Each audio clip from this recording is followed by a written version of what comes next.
순종에 관한 불편한 진실 대 불가항력적인 진실, 이런 제목으로 말씀을 전하겠습니다. 오늘 본문은 정말 유명한 말씀이죠. 사건이죠.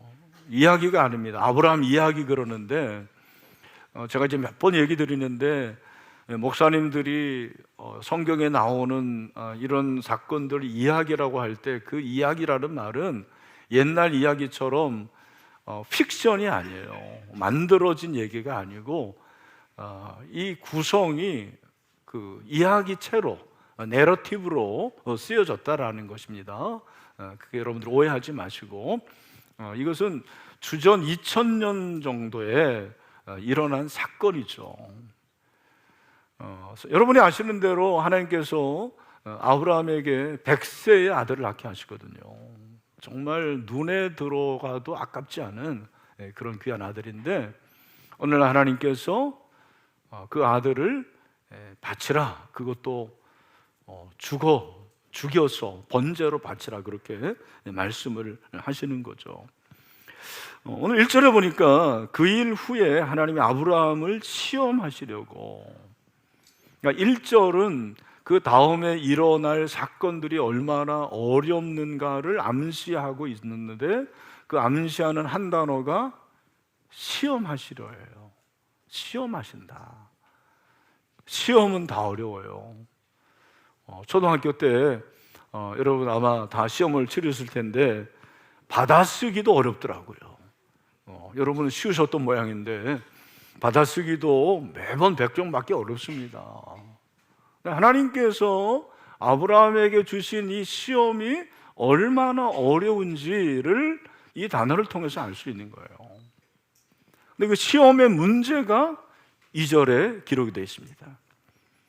네 아들, 네 사랑하는 독자 이삭을 데리고 모리아 땅으로 가서 내가 내게 일러준 한 산 거기서 그를 드리라. 그냥 드리라고 하면 좋은데 어떻게 해요? 번제로 드리라. 번제는 각을 떠서 동물을 태워가지고 연기를 드리는 거예요. 올라라는 그 히브리어 단어는 연기가 올라가는 거거든요. 그래서 올라하고 우리가 비슷한데 죽여야 되잖아요. 이런 명령이 어디 있습니까?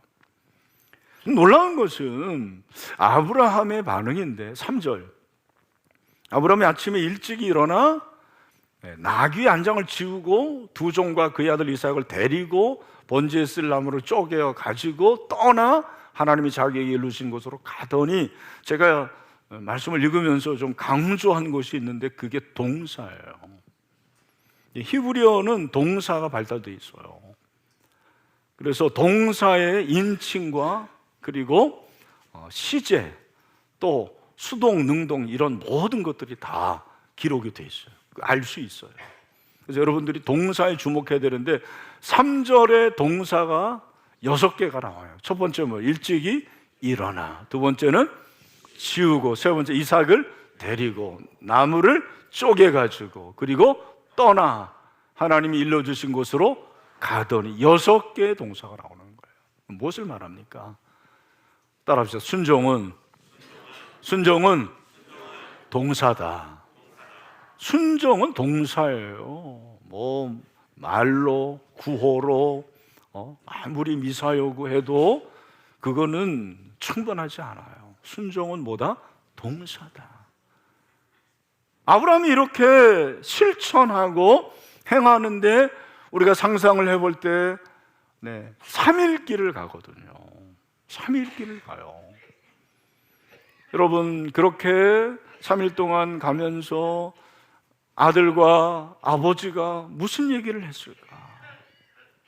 특별히 그 산을 올라가는데 얼마나 침묵이 흘렀을까?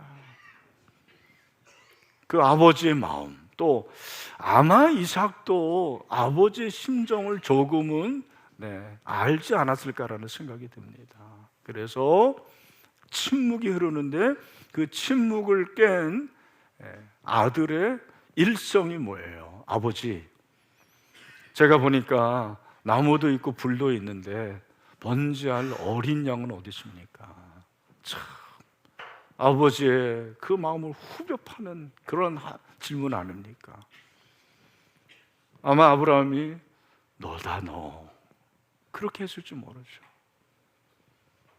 근데 아브라함은 믿음의 고백을 여기서 하는 거예요. 오늘 여러분 8절에 보니까 아브라함이 이르되 내 아들아 번제할 어린 양은 하나님이 자기를 위하여 친히 준비하시리라. 이게 여러 가지 해석이 있어요. 이게 불평이냐 아니면 믿음의 말이냐. 근데 제가 본 주석에는 이것이 아마도 기도가 아닌가. 네. 우리 물 좀 갖다 드리세요. 네. 네. 그래서 기도가 아닌가라고 해석을 합니다. 그의 그 기도대로 사실은 나중에 하나님 준비하시죠. 그렇게 어린 양을 준비하신 것을 볼 수가 있습니다. 자, 주목하고 그렇게 이제 모리아산에 올라가서 나무를 쌓고 아들의 두 손을 잡고 그죠? 묶어서 이제 하나님께 올려드리는 거예요. 어떻게 됩니까? 칼을 들어서 내려치려 하는 거죠. 그 심장을 향합니다. 그러면 죽고 쪼개서 그 안에 있는 내장을 다 버려야 돼요. 그리고 각을 뜨는 거잖아요.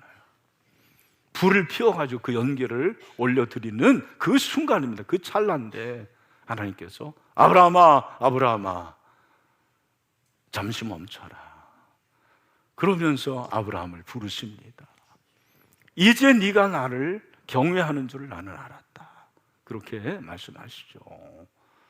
하나님께서 아브라함의 그 순종을 보신 것을 오늘 성경을 말씀하고 있습니다. 너무너무 감동적인 그런 하나님의 말씀입니다. 우리가 너무 잘 아는 이 말씀인데 저는 이 말씀을 아브라함의 순종을 두 가지로 좀 보려고 그래요. 불편한 진실과 불가항력적인 진실, 이 두 가지로 좀 보려고 합니다. 먼저 불편한 진실. 왜 이 순종이 어렵냐면 우리 인간에게는 불편한 거예요. 아들을 죽여야 하기 때문에, 죽여서 들어야 하기 때문에 이 순종이 불편한 거예요. 한번 생각해 보십시오. 아브라함에게 이삭이 어떤 존재였을까? 아마 삶의 전 의미였을 거예요. 삶의 목적이었고, 그의 그 호흡이 아브라함의 호흡이었을 거예요. 그리고 아브라함은 아마 그 노년에 아들을 의지하고 아들이 지팡이 같은 그런 역할을 하지 않았을까라는 생각도 해봅니다. 조금 아까 말씀드린 대로 눈에 넣어도 아깝지 않은 그 아들을 바치라고 했을 때 이것이 불편한 여러 가지 이유가 있지만 첫 번째는 윤리적이지 않기 때문에 그렇습니다. 윤리적이지 않아요. 도덕적이지 않습니다. 번제는 지금 말씀드린 대로 각을 떠서 불을 태워서 연기를 드리는 건데 그렇다면 이건 인신 제사잖아요. 제가 알기에 그 고대 근동에 그런 제사가 있었고 또 저 마야 문명 그런 데도 인신 제사를 드렸다라는 걸 알고 있습니다만 하나님의 사전엔 그런 건 없어요. 그럴 수가 없는 거예요. 이건 살인입니다. 살인. 윤리적으로 불편한 거예요. 또 한 가지는 이성적으로 불편한 거예요. 이성적으로 맞지 않아요. 아니 하나님이 어떻게 그런 하나님이 될 수가 있습니까? 그리고 여러분이 아시는 대로 하나님께서 분명히 아브라함에게 네 아내 사라가 낳은 아들에서 후손들이 나올 거고 그 후손이 저 하늘의 별처럼 바닷가의 모래처럼 많아질 것이라고 했습니다. 그러면 논리적으로 볼 때 맞지 않는 게 지금 그 이삭이 죽으면 모든 게 끝나는 거예요. 그렇지 않습니까? 그런데 이삭이 아직 결혼도 안 했는데 그 아들이 죽으면 어떻게 되는 거예요? 논리적으로도 이성적으로도 맞지 않는 것입니다. 불편한 거예요. 우리 사랑하는 형제자매 여러분, 우리 하나님의 명령에 순종할 때 나의 이성에 맞지 않는 경우들이 있어요. 맞지 않아요. 성경은 이성을 무시하지 않습니다. 여러분 오해하지 마세요. 데카르트가 코기토 에르고 숨, 나는 생각한다, 고로 존재한다라는 유명한 말을 남겼습니다. 그 말은 모든 것을 다 의심해 보겠다라는 거예요.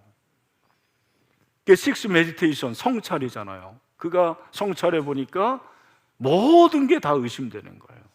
인간의 정신, 그리고 눈에 보이는 사물, 그리고 신도, 그죠? 그는 신이라고 그러죠. 다 의심하게 되고, 남는 한 가지, 의심할 수 없는 한 가지는 뭐예요? 의심하는 나는 확실하다라는 거예요. 내가 있는 것, 생각하는 존재인 나는 있다. 이것이 서양 철학의 흐름을 완전히 바꿔놨어요. 그런데 중요한 것은 이성은 가장 중요한 것이 하나님을 알 수 있도록 해야 되는 건데, 나는 생각하도 고로 존재한다라는 것은 내가 주체인 거예요. 내가 하나님인 거죠. 우리의 싸움은 누가 하나님이냐라는 싸움이거든요. 이성이 중요하지만, 하나님이 이성을 사용하시지만 이성이 하나님이 돼서는 안 돼요. 여러분, 하나님이 우리의 주인이십니다. 말씀이 기준이 돼야 될 줄로 믿습니다. 아브라함은 윤리적으로 이성적으로 불편했는데 이거를 신앙으로 초월합니다. 어떻게? 오늘 10절에 보니까 손을 내밀어 칼을 잡고 그 아들을 잡으려 했다고 그랬습니다. 아브라함의 순종은 즉각적인 순종이에요. 머뭇거리지 않아요. 아브라함의 순종은 100% 순종입니다. 일부분의 순종이 아니에요. 무엇보다도 아브라함의 순종의 위대함은 약속을 붙잡고 순종했다고 성경을 말씀하고 있습니다. 히브리서 11장 17절에 보니까 아브라함은 시험을 받을 때 믿음으로 이삭을 드렸으니 그는 약속들을 받은 자로 돼 그 외아들을 드렸다, 그렇게 말씀하고 있습니다. 하나님의 약속의 말씀을 붙잡고 순종한노라고 그렇게 말씀하고 있는 거죠. 아브라함은 하나님의 명령 앞에서 인간의 이성과 윤리를 중단해요. 스탑. 그리고 하나님과 1대1로 마주합니다. 하나님 앞에서. 그때 세상의 보편적인 도덕과 윤리가 일시적으로 정지가 됩니다. 내 이성을 하나님 앞에 굴복시킵니다. 유보하는 거예요. 이성을 무시하라는 말이 아니고 하나님 앞에서 나의 이성이 작동되는 것을 잠시 중지하는 거예요. 그리고 오직 하나님의 절대적인 명령만이 유일한 기준이 되는 그런 상태가 되고, 그때 이성이 나의 주인이 아니고 하나님이 나의 주인이 됩니다. 이것이 순종입니다. 불편한 진실 앞에서 믿음으로 순종하는 아브라함, 너무 멋지지 않습니까? 우리도 이런 은혜가 있기를 소망합니다. 자, 그럼 여기서 이제 한 가지 질문을 하는 거예요. 왜 하나님이 이삭을 바치라고 했을까? 하나님이 무슨 과학적인 그런 분입니까? 하나님이 그렇게 잔인한 분이에요? 남이 잘 되는 거를 보시지 못하는 그런 분 아니잖아요. 하나님이 왜 이삭을 바치라고 했을까? 좋은 질문이에요. 저는 두 가지를 답합니다. 첫 번째, 하나님은 이삭을 바침으로 아브라함의 사랑을 확인하고 싶으신 거예요. 사랑을 원하셨어요. 여러분, 오늘 2절을 보면 2절이 중요한데, 하나님이 네 아들을 바치라 그렇게 한 게 아니고 네 아들, 네 사랑하는 독자라 그랬어요. 네 아들, 멱새에 낳은 아들, 그리고 내가 사랑하는 네 마음이 있는 너의 전부인, 너의 의미인, 너의 호흡인 그 사랑하는 독자 하나, 그 아들을 바치라. 그 말은 네 사랑을 나에게 주라라는 하나님의 말씀인 것이죠. 네 사랑하는 그 말은 하나님에 대한 순종과 내 사랑은 아들이 지금 대결하고 있는 거예요. 한쪽은 하나님의 사랑으로 가려고 합니다. 한쪽은 아들에 대한 사랑으로 가고 있어요. 여러분, 이 양쪽으로 가는 방향에서 여러분은 어떠한 방향으로 가십니까?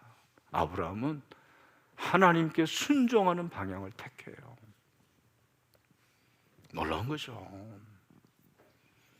여러분, 이 싸움에서 항상 사단은 이러한 상황에서 하나님께 순종하는 것을 방해합니다. 순종하지 못하게 해요. 야, 너 하나님 사랑하지만 이거 맞지 않잖아. 말도 안 되는 얘기잖아. 네 마음대로 해. 네가 원하는 대로 해. 라고 우리를 부추깁니다. 여러분, 하나님의 사랑, 그 사랑은 순종이죠. 순종은 사랑인 것입니다. 하나님은 아브라함에게 순종을 원하셨습니다. 사랑을 원하신 것입니다. 아브라함은 그 사랑을 하나님 앞에 올려드렸습니다. 그래서 하나님이 오늘 이 12절에 보면은 뭐라고 하시냐면, 그 하나님이 사랑을 받은 것을 어떻게 나타내냐면, 내 아들 내 독자까지도 내게 아끼지 않았다. 오늘 본문에서 저는 제일 마음에 와닿았던 단어가 아끼다라는 단어예요. 아끼다. 여러분, 하나님께서 아브라함이 이삭을 아끼지 않았다는 말을 한 번만 하신 것이 아니고 16절에서 또 하세요. 뭐라고 그래요? 다 같이 시작. 이르시되 내가 나를 가리켜 맹세하노니 내가 이같이 행하여 내 아들 내 독자도 아끼지 아니하였은즉. 여러분, 아끼지 않았다라는 이 단어가 너무 중요한 건데, 이것은 무엇을 말합니까? 이게 사랑인 것이죠. 여러분, 내가 정말 사랑하는 사람을 위해서 아낍니까? 여기 부모님들 많은데 여러분 자녀들에게 돈 쓰는 거 아깝죠? 네, 그런 부모 없어요. 여기 혹시 연애하는 분이 있습니까? 연애하는데 내 여자친구, 남자친구 만나는 거 시간 너무 아까워. 여러분, 그런 사람은 없어요. 사랑한다라는 것은 아까워하지 않는 거죠. 모든 것을 정말 다 바치는 거, 그것이 사랑 아닙니까? 그것을 우리에게 말해주는 것입니다. 네. 오늘 이 말씀해 보니까 아까워하지 않았다 그렇게 말씀하고 있습니다. 순종은 내가 가장 사랑하는 것을 아까워하지 않는 거예요. 그래서 하나님 그 사랑을 원했어요. 또 한 가지, 왜 바치라고 그랬냐면 순종을 통해서 아브라함의 믿음이 성장하기를 원하신 거예요. 오늘 이 말씀을 보면 아브라함이 이 사건 이후에 믿음이 엄청 성장된 걸 알 수가 있어요. 어떻게 알 수 있습니까?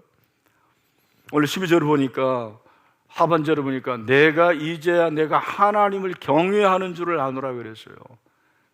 하나님께서 그를 인정하세요. 야, 너 이 시험에서 통과됐어. 패스했어. 그리고 야고보서 2장 21절 22절을 보니까 뭐라고 그랬어요? 우리 조상 아브라함이 그 아들 이삭을 제단에 바칠 때에 행함으로 의롭다 하심을 받은 것이 아니냐 그러면서, 내가 보거니와 믿음이 그의 행함과 함께 일하고 행함으로 믿음이 온전하게 되었다 그렇게 말씀하고 있거든요. 여러분, 순종은 우리의 믿음을 성장시키는 거죠. 여기 온전하다라는 것은 완벽한 것이 아니고 성장시키고 그리고 성숙시키는 걸 말하는 거예요. 왜 신앙생활을 오래 하는데 신앙이 성장되지 않는지 아십니까? 순종하지 않기 때문에 그런 거예요. 분명히 내가 알아요. 어떻게 할지를 알아요. 답을 알아요. 그러나 순종하지 않아요. 성장하지 않습니다. 여러분, 순종은 우리의 신앙을 성장시키죠. 자라게 하는 거죠. 요한일서 2장 5절, 누구든지 그의 말씀을 지키는 자는 하나님의 사랑이 참으로 그 속에서 온전하게 되었나니 이로써 우리가 그의 안에 있는 줄을 아노라 그렇게 말씀하고 있습니다. 순종하면 하나님의 사랑을 더 많이 경험하고 하나님의 사랑을 더 많이 경험하면 하나님을 사랑할 수 있습니다. 여러분, 우리의 신앙이 순종하는 신앙으로서 성장하기를 바랍니다. 놀라운 것은 이것은 예수 믿는 신자는 누구든지 가능한 거예요. 어떤 사람은 목사님 이렇게 순종하는 것은 아브람과 같은 사람만 할 수 있는 거 아닙니까? 목사님이나 선교사님 이런 분만 할 수 있는 거 아닙니까? 라고 생각하는 게 그렇지 않습니다. 여러분, 하나님을 믿는 주의 백성들은 누구나 순종할 수 있습니다. 순종하면 성장합니다. 주님을 사랑하시길 바랍니다. 그래서 우리가 하나님의 명령을 받았을 때 때로 그것이 나로 하여금 불편하게 할 수 있지만 하나님께 더 순종할 수 있는 주님의 제자들이 되기를 축원합니다. 또 한 가지 불편한 진실이 있는 반면에 불가항력적인 진실도 있습니다. 무엇입니까? 신자의 순종보다 하나님의 사랑이 비교할 수 없을 정도로 크다라는 것이 오늘 이 말씀이 우리에게 준 진실이에요. 아브라함이 불편한 진실에도 불구하고 순종하죠. 그때 하나님이 감동을 하십니다. 하나님이 준비하십니다. 그래서 13절에 보니까 순양을 준비하시죠. 이야, 아브라함이 그 순양을 바라봤을 때 얼마나 감동이 되었을까. 야, 그렇지, 역시 우리 하나님은 그런 하나님이야. 내 아들을 죽일 하나님이 아니지. 얼마나 감동이 되었을까. 여러분, 하나님께서 이 순양을 준비하셨다고. 이 순양은 누구를 예표하는 겁니까? 예수 그리스도를 예표하는 거죠. 예수 그리스도를 예표하신 거예요. 구속사적인 의미로 놀라운 그런 메시지를 우리에게 주고 있는 것입니다.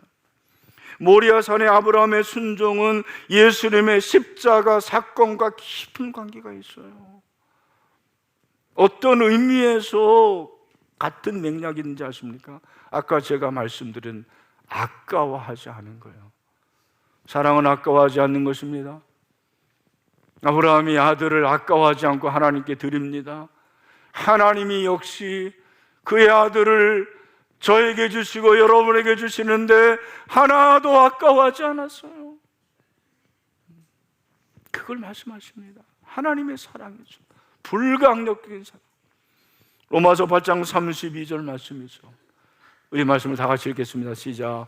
자기 아들을 아끼지 아니하시고 우리 모든 사람을 위하여 내주시니가 어찌 그 아들과 함께 모든 것을 우리에게 주시지 아니하겠느냐. 아멘. 자기 아들을 아끼지 아니하시고 우리 모든 사람을 위하여 내주시니 아까워하지 않고 내주셨어요. 전부 주신 것입니다. 일부 주신 게 아니에요. 다 주셨어요. 돈 받고 주신 것이 아닙니다. 무료로 주셨습니다. 여러분, 이것이 하나님의 불가항력적인 사랑입니다.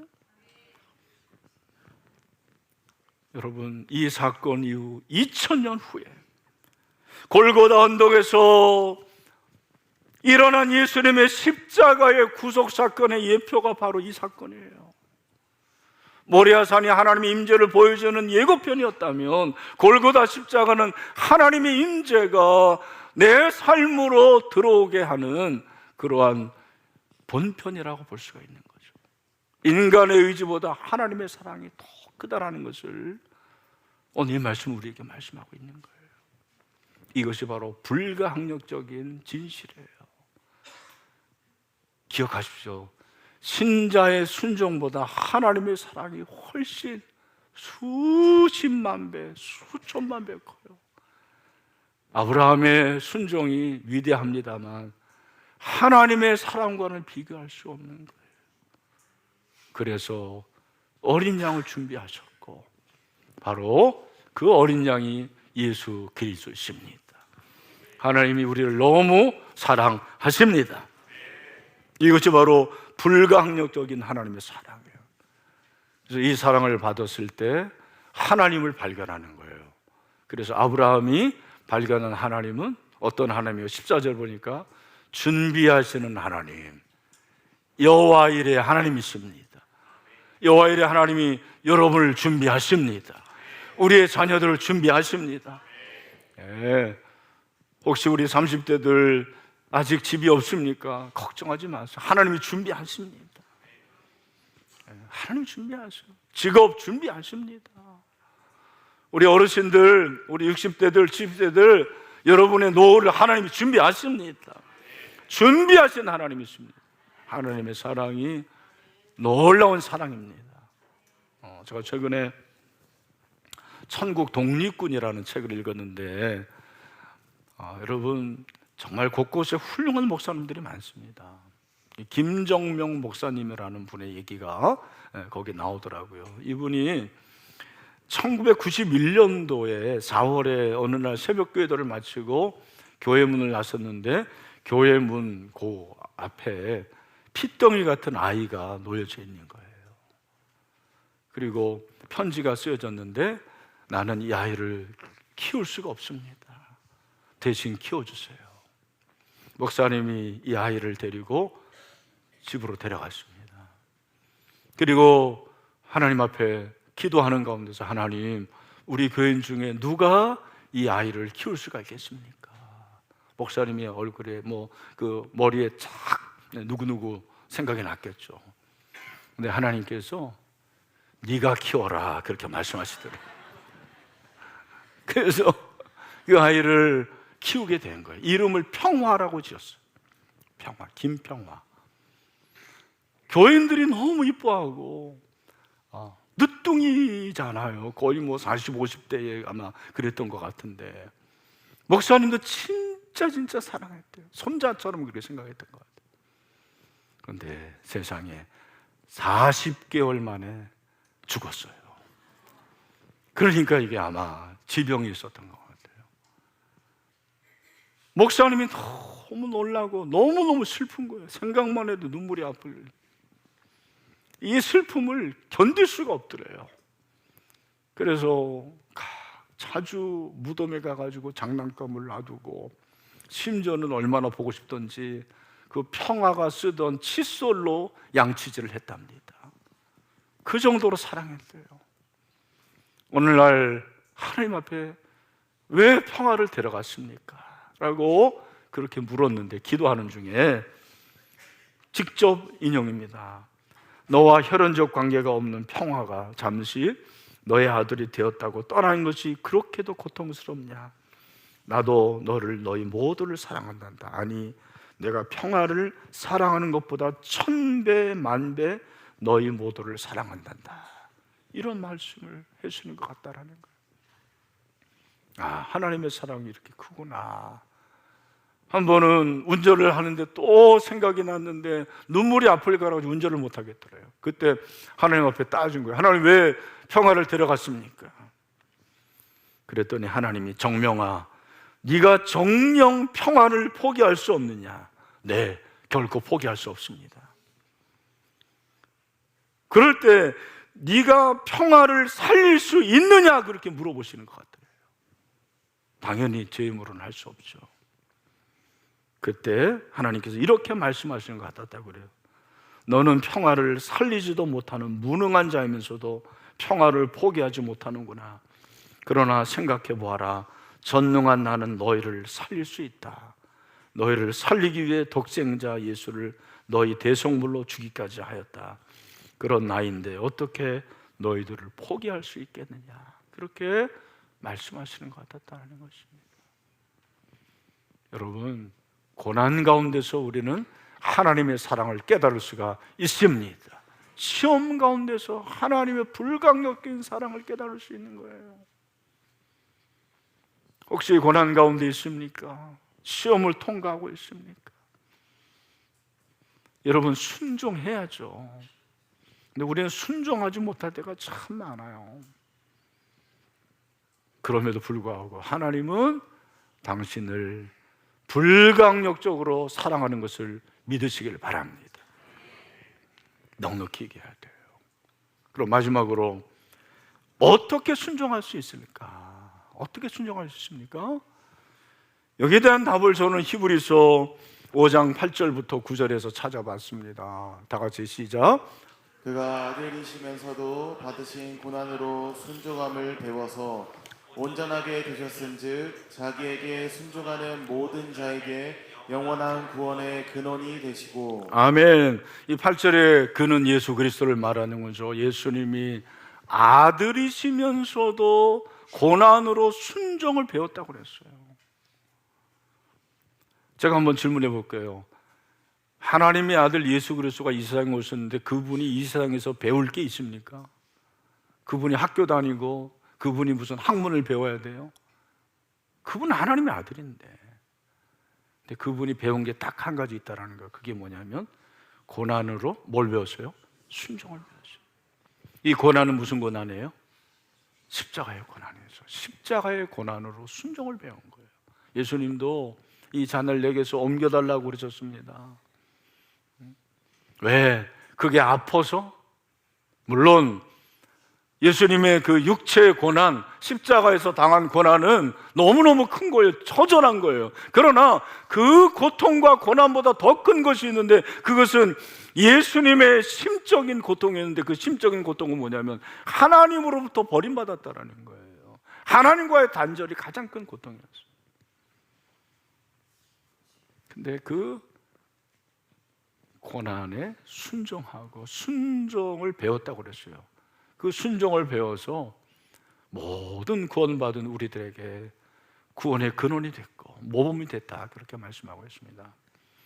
여러분, 마지막으로 기억할 것은 아브라함이 믿음의 조상이지만 사실은 그건 우리가 지어낸 거예요. 하나님은 아브라함을 믿음의 조상이라고 말하지 않았어요. 네. 물론 모든 인류의 그런 조상이 될 수가 있는 거지만 사실은 아브라함의 행적을 여러분들이 창세기를 지금 읽으면서 아시겠지만 아브라함이 정말 잘한 것은 크게 두 가지예요. 하나는 하란을 떠난 거예요. 고향을 떠난 거. 처음이죠. 그리고 마지막으로 이삭을 바친 거예요. 이 중간에 얼마 많은 실패를 경험했는지 몰라요. 의심하고 거짓말하고 또 실족하고 마지막으로 순종한 거예요. 여러분, 아브라함의 행적이 더 이상 거의 나오지 않아요. 24장에 아들 이삭 결혼시키고 그리고 이제 그 전에 사라가 죽죠. 막벨락을 준비하고 그리고 25장에 들어서 175세에 죽습니다. 큰 족적을 남기는 거예요. 마지막으로 여러분, 아브라함의 순종은 자기 힘으로 한 게 아니에요. 하나님의 은혜로 순종했습니다. 순종은 내 힘으로 하는 게 아니에요. 여러분, 순종의 근원이신 예수님이 내 안에 있으면 순종할 수 있습니다. 다시 한번, 순종의 근원이신 예수로 충만해야지 우리가 순종할 수 있는 거예요. 이건희 목사라고 순종할 수 있는 게 아닙니다. 제자 훈련 받았다고 순종할 수 있는 게 아니에요. 교회 오래 다녔다고 순종하는 게 아닙니다. 예수로 충만해야 됩니다. 예수로 충만할 때 주님이 원하시는 일을 할 수가 있는 것입니다. 주님이 원하시지 않는 거 다 끊어버리시길 바랍니다. 그래서 저를 모두가 이 불강력적인 하나님의 사랑을 통해서 예수로 충만하고 순종할 수 있는 그런 은혜가 있게 되기를 주님의 이름으로 축원합니다.